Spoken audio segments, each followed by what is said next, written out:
Life is short. Periods of life seem long and have a way of dragging on and on. But in the end, it's all the same. The clock ticks at the same rate for everyone.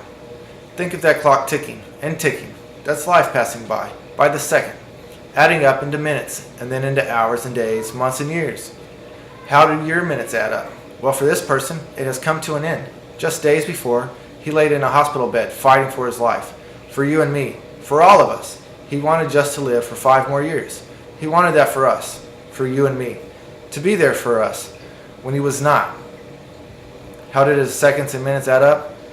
He spent his first years in a small house in Indiana with his many brothers and sisters and parents. Most days working on a farm. His parents scraped by. Most of his brothers left the farm by enlisting in the military. He left the small house and farm just after his 17th birthday by joining the Air Force.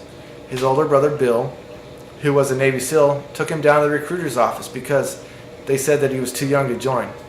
Bill came out of the office with a ticket, and that Thursday he was off to BMT. He spent 19 years, 8 months, and 22 days on active duty until he was medically retired due to a heart condition they later found that was due to Agent Orange. See, a drum carrying it was busted open in the warehouse where he spent most of his time in Vietnam. He retired as a senior master sergeant. His seconds and minutes had been adding up in the Air Force. His next journey took him off to Fort Knox, where he spent 35 years as a DoD employee. He retired as Chief Logistics for the 2nd Region ROTC program. He gained many accomplishments during his Air Force and DoD careers. During his retirement ceremony, a full bird colonel read a letter from a general saying that without his efforts in the early years getting the program back on track, that it would not be what it is today, and that among a handful of people they saved the ROTC program.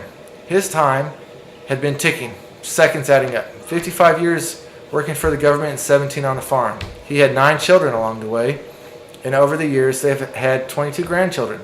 I believe all Air Force, Army ROTC program, plus his 9 children and his 22 grandchildren have benefited from his life and his accomplishments.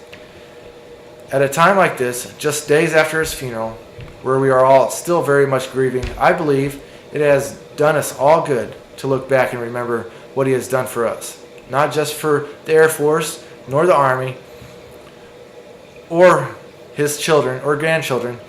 I believe it's done us good to add up his seconds and minutes. He has molded us and pushed us all to what we are today. He has built our values. He may have pushed us and made us all very upset at times, but in the end, he was just pushing to better us. He never gave up on us. I know a few of you are saying that he did. I want you to ask yourself, if he were sitting in front of you today, would he care? Would he take a hold of you and push you to be better? Just ask yourself that. Ask yourself if his seconds and minutes would have added up to help better push yourself.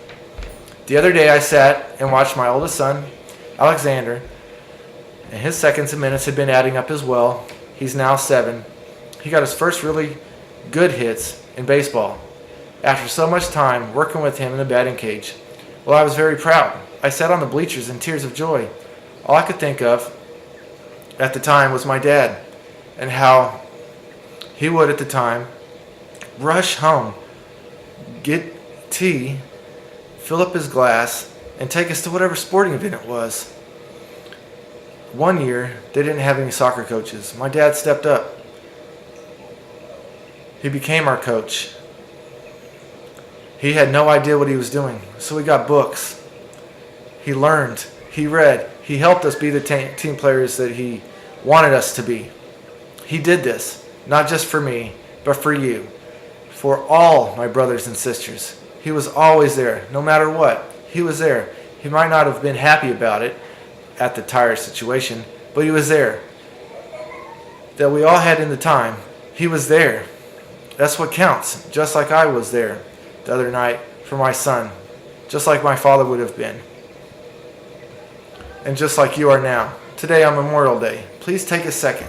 Look at people around you, all grieving the same pain, and remember him, not for the bad, but for the good he has done. He has brought us all together again.